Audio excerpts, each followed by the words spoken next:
¿Cuál era el número de vuelo? ¡Rápido! ¡Lo logramos! ¡Sí! ¡Qué bueno! Ahí vamos. Gracias. Necesito sus documentos. Sí.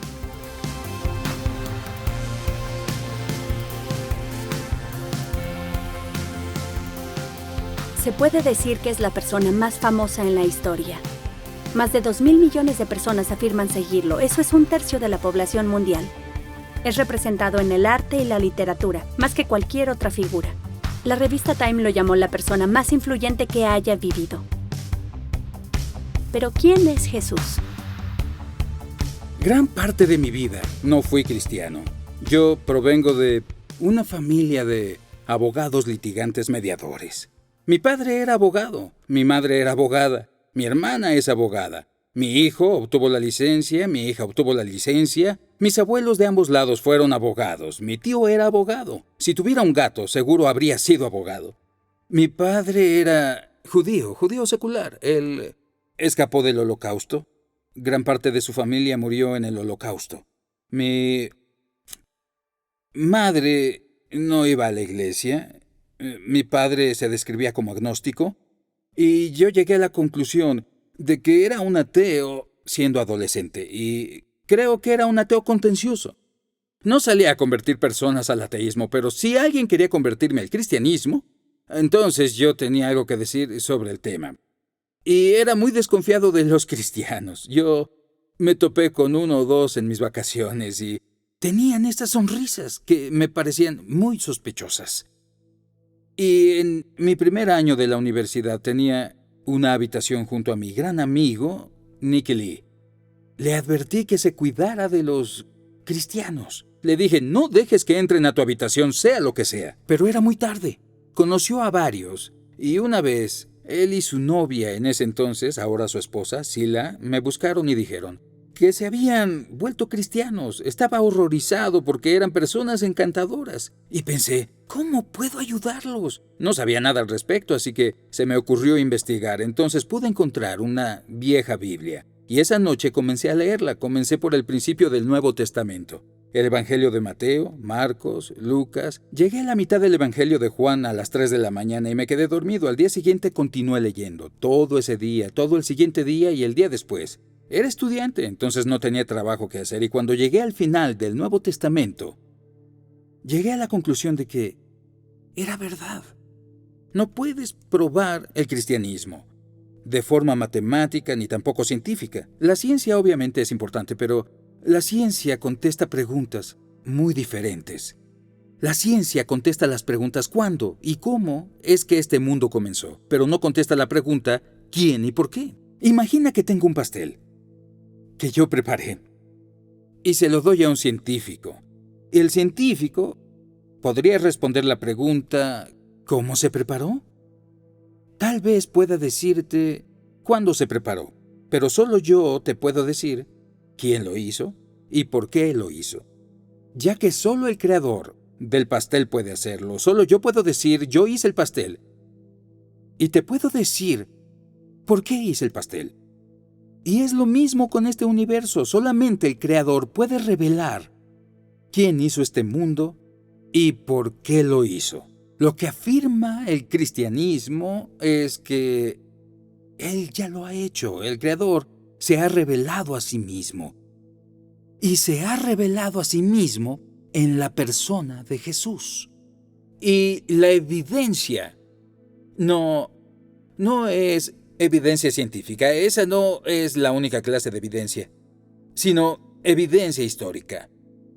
Cuando era abogado, dependíamos de ello. Confiábamos en la evidencia histórica que presentábamos ante un jurado. Es decir, cosas ocurridas en el pasado y que no estaban ahí. Cada vez que un jurado llega al veredicto, es un salto de fe, basado en evidencia. Yo mismo no podría ser cristiano si no creyese que existe evidencia, porque no podría dar un salto de fe a ciegas. Para mí, la fe en Jesús es un paso de fe basado en una gran evidencia histórica. ¿Por qué iniciar con Jesús? Se preguntarán. Yo no creía que hubiera un Dios. Pero al final llegué a creer en Dios a través de Jesús. Porque la resurrección de Jesús sugiere y afirma que este mundo tiene un creador, quien debe ser visto en relación y a través de un lente: Jesús. Se piensa que Jesús de Nazaret caminó por estas calles hace unos 2000 años.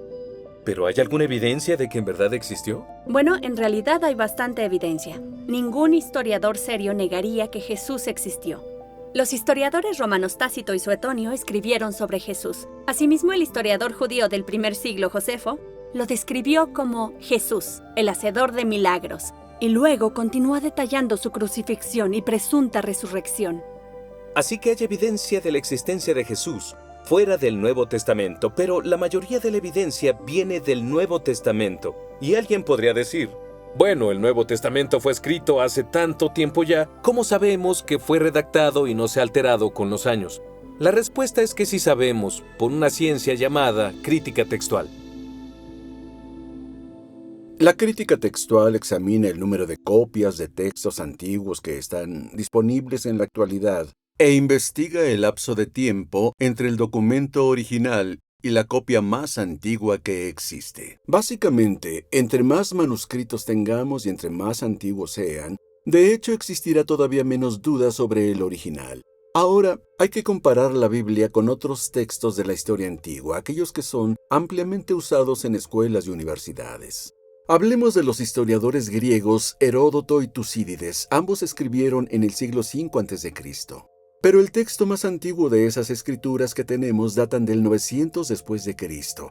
Eso nos da un lapso de tiempo de 1300 años. Aún así, solo tenemos 8 copias del manuscrito para empezar. O hablemos del historiador romano Tácito. Hay un espacio de tiempo de 1000 años entre la redacción de su libro y nuestro primer manuscrito, y solo tenemos 20 copias. U otro clásico, las guerras de las Galias de César. 950 años entre la redacción del libro y nuestra primera copia del manuscrito, y aún así, solo tenemos 9 o 10 copias de estos manuscritos. De nuevo, con la famosa historia de Roma de Livio, hay un lapso de 900 años entre la redacción del libro y nuestro primer manuscrito, y solo tenemos 20 copias de este. Pero cuando se trata del Nuevo Testamento, es muy diferente. El Nuevo Testamento se escribió entre el 40 y 100 después de Cristo, y tenemos evidencia de manuscritos que de hecho pueden remontarse hasta el año 130 después de Cristo, y manuscritos completos del año 350 después de Cristo. También hay más de 5.300 manuscritos griegos, también 10.000 traducciones al latín, y contamos con otros 9.300. Entonces podemos estar bastante seguros de la precisión, la autenticidad y la integridad de las escrituras del Nuevo Testamento que se nos han transmitido hasta ahora. Lo más impresionante sobre la Biblia es que existe una distancia cronológica muy corta entre los eventos que se describen y entre nuestros primeros manuscritos. En muchos sentidos, los eruditos de Biblia están en una posición afortunada para poder revisar todos estos hechos y así averiguar que son mucho más confiables que algunas de las alternativas ya mencionadas. Y como erudito es más que un placer decir que yo confío en esto y lo tomo muy en serio. Es fundamental.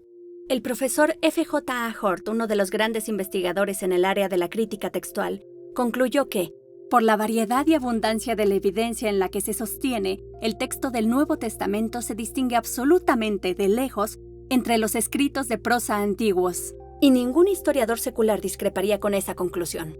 Sabemos por la evidencia fuera y dentro del Nuevo Testamento que Jesús existió.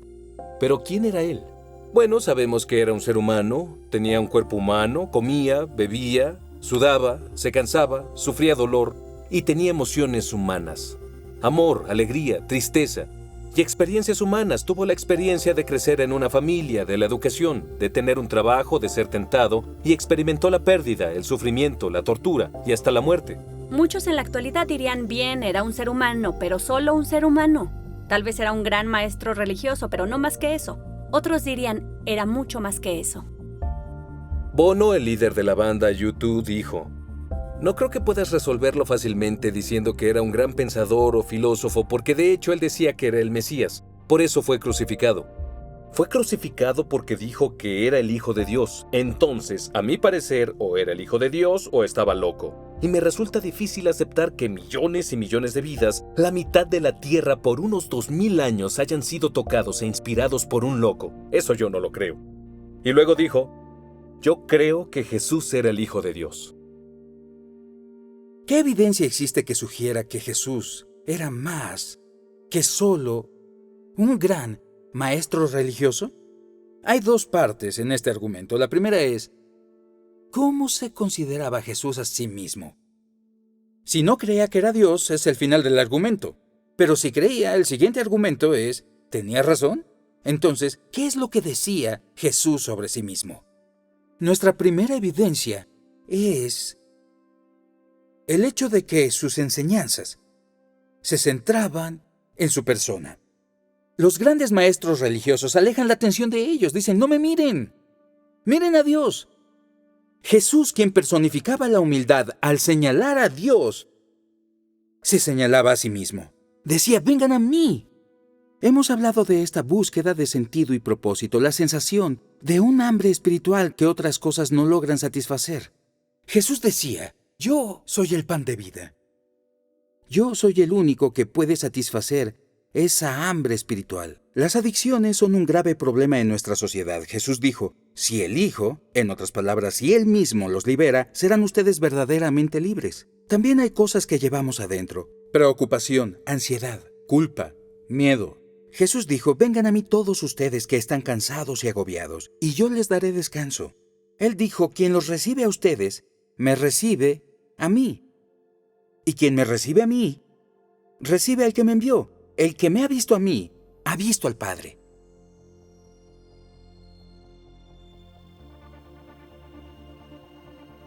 El perdón está en el corazón del mismo cristianismo. Jesús se presentó y dijo, sus pecados son perdonados. Si alguien peca contra ti, puedes perdonarlo, pero no puedes decirle a la gente, tus pecados son perdonados. Cuando Jesús dijo eso, los escribas dijeron, ¿quién puede perdonar los pecados si no es Dios? Pero Jesús afirmó que podía hacer eso. De hecho, Jesús dijo que había venido a dar su vida para que podamos ser perdonados. Una de las afirmaciones que Jesús hizo la encontramos en el Evangelio de Juan, capítulo 10, versículo 30. Jesús dijo, el Padre y yo somos uno. Ahora, hacer una afirmación como esta era vista por los líderes religiosos como una blasfemia. Era equivalente a afirmar que es Dios, y el castigo por esto era apedrearlo hasta matarlo. Algunos incluso recogieron piedras, y luego Jesús les dijo, les he mostrado muchos milagros de mi Padre, ¿por cuál de estos me van a apedrear? No te apedrearemos por ninguno de estos, respondieron, sino por la blasfemia, porque tú, un simple ser humano, afirmas ser Dios. Creo que cuando vemos toda la evidencia, está claro que Jesús sí hizo esta afirmación. Es una extraordinaria afirmación. Y una afirmación como esta debe ser examinada. Ahora, si lo consideras, solo existen 3 posibilidades. ¿No era verdad? Y Jesús sabía bien que no era verdad, en cuyo caso era un fraude. ¿O no era verdad?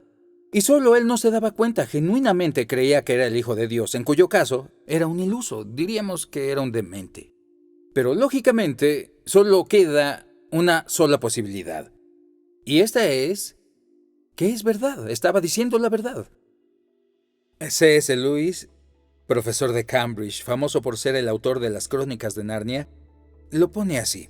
Un hombre que solo era un hombre y dijo las cosas que Jesús dijo, no sería un gran maestro de moral. ¿Estaría loco? ¿O tendría que ser el diablo? Debes decidir. O este hombre era y es el Hijo de Dios, o estaba loco o algo peor. Pero no inventemos una tontería condescendiente de que era un gran maestro humano. Él no dejó abierta esta opción. No era su intención.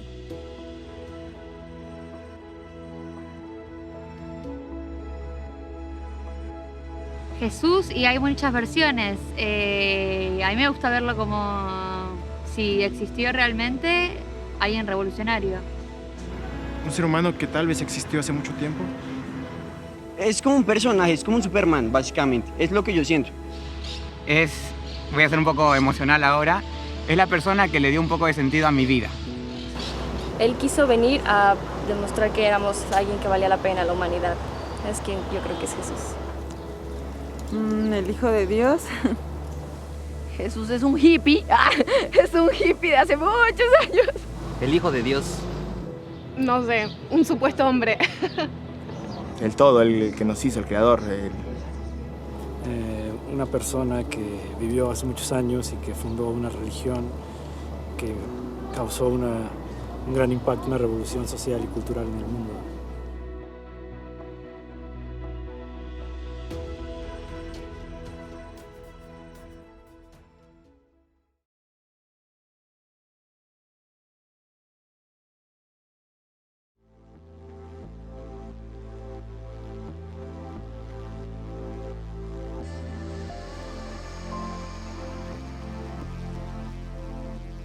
¿Tenía Jesús razón en lo que dijo sobre sí mismo? ¿Qué evidencia hay que apoye su afirmación? La primera evidencia son sus enseñanzas. Gran parte del Nuevo Testamento registra varias ocasiones donde la multitud se reunía para escuchar sus enseñanzas. Y en una ocasión, en una montaña como esta, más de 5,000 personas se reunieron para oír las enseñanzas de Jesús. El Sermón del Monte es ampliamente reconocido entre las enseñanzas más grandes de todos los tiempos. Las enseñanzas de Jesús han sido el fundamento de nuestra civilización. Muchas leyes se basaron originalmente en la enseñanza de Jesús. Ama a tu prójimo como a ti mismo. Traten a los demás tal y como quieren que ellos los traten a ustedes. Y esta totalmente revolucionaria. Amen a sus enemigos.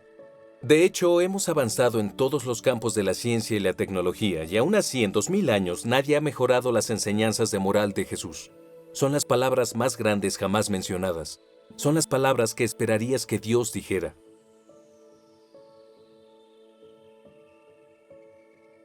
Otra cosa que marcó la vida de Jesús fue su amor por los marginados. Alimentó hambrientos, sanó enfermos. Su carácter ha impresionado a millones que no se consideran cristianos. La revista Time lo nombró el símbolo más representativo de pureza, abnegación y amor en la historia de la humanidad en el Occidente. Era una persona de quien ni sus enemigos encontraban falla, y sus amigos decían que no tenía pecado. Se dice que nuestro carácter se pone a prueba cuando estamos presionados o sufriendo. Y cuando Jesús estaba siendo torturado, dijo: Padre, perdónalos, porque no saben lo que hacen. Otra evidencia es el cumplimiento de las profecías del Antiguo Testamento. Nadie más en la historia ha tenido toda una colección de libros escritos de él antes de que naciera. Jesús cumplió más de 300 profecías del Antiguo Testamento y 29 de ellas en un solo día. Claro, se podría sugerir que era un estafador muy listo que lo hizo deliberadamente para engañar. Leyó todas las profecías y dijo: bien, voy a examinarlas y cumplirlas todas en mi vida. La dificultad con esa teoría es el gran número de estas profecías.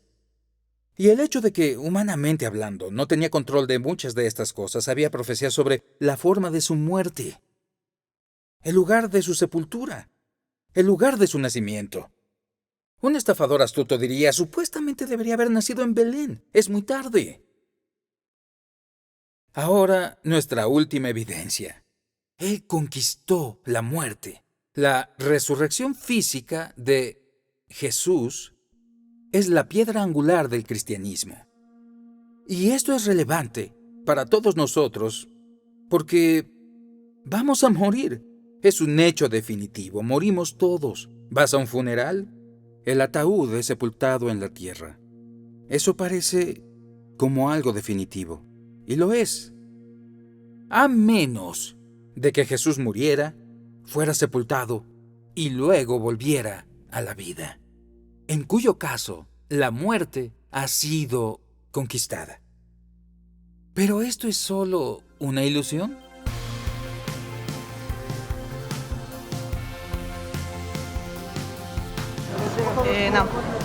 No, para mí nada pasó eso, así que... No sé si volvió a la vida, pero fue algo parecido. Te lo voy a decir como una persona de ciencia, pues la resurrección en este momento no está comprobada. Puede ser. No. Sí. Eso es como que siempre lo pienso y también lo he debatido y es raro. Para mí toda la historia es rara. Sí, claro. Sí, pues a ver, si tanta gente da fe y testimonia eso, pues sí. La resurrección creo que es más simbólica que real. De creer creo. Sí, creo. ¿Resucitó? Claro que sí. No es una pregunta que me hago así, o sea, no tengo una respuesta clara si sí o si no. Existen 4 evidencias para la resurrección. La primera es su ausencia en la tumba. Nadie ha podido explicar de forma satisfactoria cómo es que el cuerpo de Jesús no se encontraba en la tumba el primer día de Pascua. Las personas han inventado toda clase de explicaciones. Por ejemplo, tal vez las autoridades robaron el cuerpo. En ese caso, ¿por qué no lo presentaron cuando las personas empezaron a decir que había resucitado? O tal vez ladrones robaron el cuerpo. Pero cuando los discípulos oyeron que Jesús fue visto, corrieron a la tumba y descubrieron que la tumba no estaba vacía. Dentro de la tumba estaba la mortaja en la que Jesús había sido envuelto. La única cosa valiosa que un ladrón podría haber robado seguía ahí. La mortaja se encontraba como el capullo de una oruga cuando la mariposa sale. Y la parte que envolvía la cabeza de Jesús había sido doblada y estaba en un lugar diferente. Cuando vieron eso, ellos creyeron. La segunda fue su presencia con los discípulos. Jesús fue visto en más de 11 ocasiones, en una ocasión por un grupo de unas 500 personas. Algunos dicen podría haber sido una alucinación. Las alucinaciones pasan entre personas muy inquietas, muy sensibles, muy imaginativas, o personas enfermas o drogadas. Pero los discípulos no entraban en esas categorías. Había cínicos como Tomás, pescadores rudos, recaudadores de impuestos, y ellos no alucinan. Ahora, la tercera evidencia es la transformación que vemos en los discípulos. Este era un grupo humano desilusionado y desesperanzado porque su líder había muerto, y de pronto los vemos transformados. Empezaron a decir: hemos visto a Jesús, Él está vivo. Salieron a decirle a todo el mundo. Y después, prácticamente todos fueron asesinados, crucificados, torturados, decapitados debido a lo que creían. Si engañaban a las personas, solo tenían que decir: no es verdad. Pero nunca lo dijeron porque sabían que era verdad. La resurrección transformó sus vidas, y como resultado, este extraordinario movimiento se extendió a todo el mundo conocido. Y es un movimiento sin precedentes en la historia de la humanidad.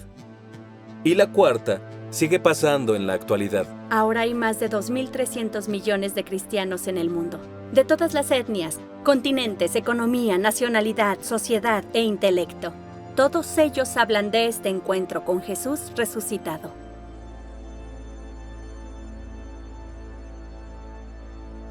¿Qué debemos pensar de Jesús?